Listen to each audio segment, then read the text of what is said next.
Идејата ми дојде од еден колега, бивши студент на универзитетот, кој моментално работи во Германија, има собствена лабораторија. Се занимава со изработка најчесто на телескоп систем коронки и при неговата работа менторот најпрво предложи, вели: Павле, ако сакаш да работиш со мене, мора да имаме нешто што е метална конструкција во устната празнина. Благој Давидков, колегата, пријави проблем на пребојување на внатрешните телескопи и со време губење на фрикцијата кај одредени пациенти, не кај сите пациенти. Тоа го истраживме преку интернет, зошто се случува, не добивме никаков одговор. За да на крај, со испитувањата кои ги спроведовме, заклучивме дека тоа е реално активност на одреден метал во легурата од кој се изработени тие телескоп системи и доаѓаат до последици не само интоксикација, што е многу поголема поголема последица, туку и губење на фрикцијата на протетската изработка.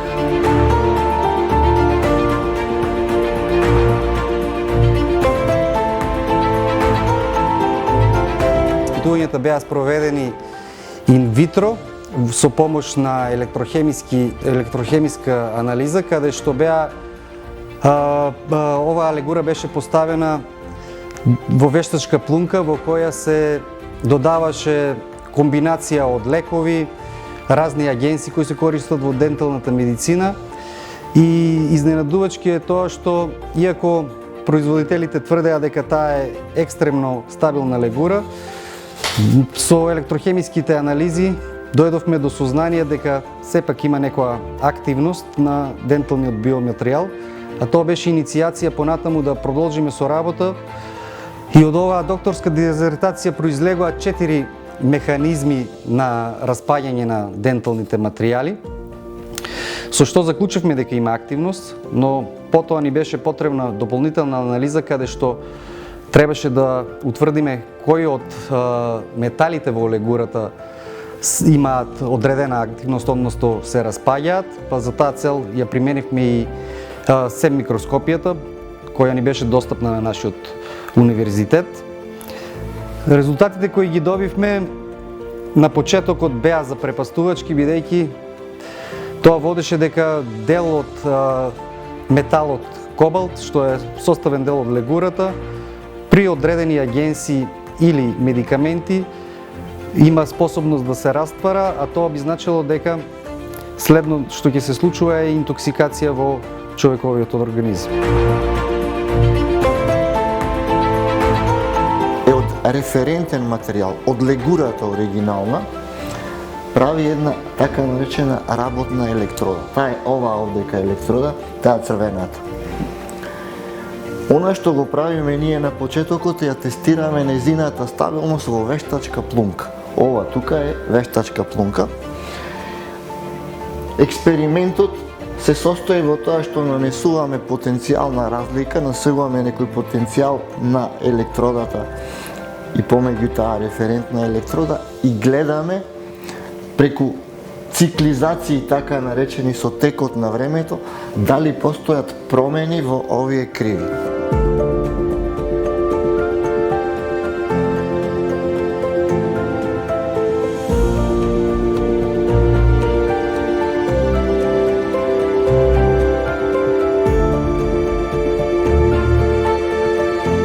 Ние уште пред некаде околу 6 месеца одлучивме сите овие информации да ги објавиме јавно на репозиториумот на Универзитетот Гоце Делчев, за да може секој што се занимава со наука да може слободно да ги превземе и да го тоа повторно повтори како експеримент. Со луѓето со кои што соработувавме, значи беше поголем тим на професори од Србија, од Хрватска и од Германија. Најпрво информацијата стигна до производителите на легура, кои го тоа направиле, но не го објавиле, за да потоа преку некои канали, односно да нас не е познато како, сега нема да споменувам имиња и комерцијално име на голема индустрија, дошло и до регулаторната комисија на за продукти на Англија, каде што многу брзо го направиле тоа испитување, да не речем за некој си месец, два, веќе ги повториле нашите опити и резултати, те што ги добиле биле, да не речеме скоро исти како нашите.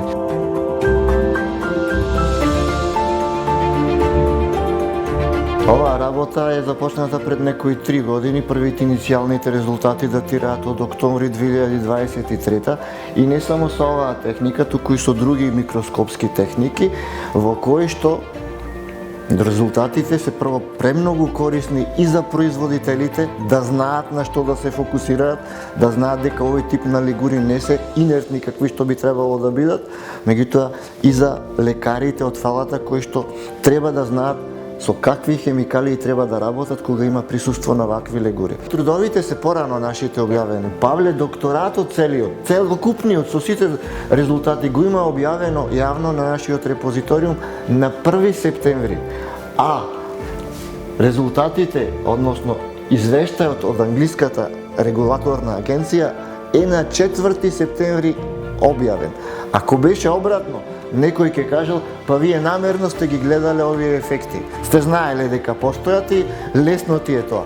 Не, пред 2 години се овие видени.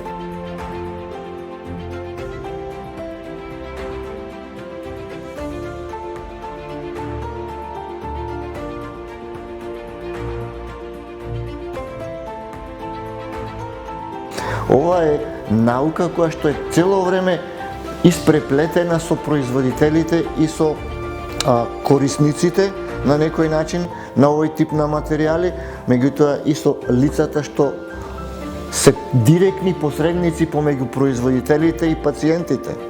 Ние не смееме да кажуваме имиња на комерцијални на легура, имиња комерцијални на фирмите, затоа што тоа се големи огромни корпорации кои што на крајот не знаеш каде. Да, меѓутоа агенцијата си ги знае сите тие работи. Се надеваме дека не се уште дојдени во Македонија. Значи ова е испитување кое што првенствено ова е секундарна техника за докажување на својствата. Првенствено тие својства се докажуваат со скенинг електрон микроскопи кои што ги имаме два од најсовремен тип на нашиот универзитет. Јас неколку пати имам кажувано, ние имаме се овдека. Ние не знаеме колку многу имаме. Проблемот е кај нас што многу малку млади деца имаме заинтересирани. Благодарение на универзитетот, значи имаме некоја достапна опрема, што реално електрохемијата не е многу скапа опрема, само треба да имате тим кој знае да работи со таа техника, кошта некаде околу 5-6 евра за да се спроведе таа анализа од една страна, но од друга страна сем микроскопијата е нешто што е исклучително скапо, моќна техника каде што дава увид во елементарниот состав на материјалот. Исто така го имавме достапно на Универзитетот Гоце Делчев. Благодарение на таа опрема успеавме да го реализираме ово истражување. Што значи едната техника е исклучително ефтина, брза, другата е исклучително скапа, но дава многу прецизни податоци.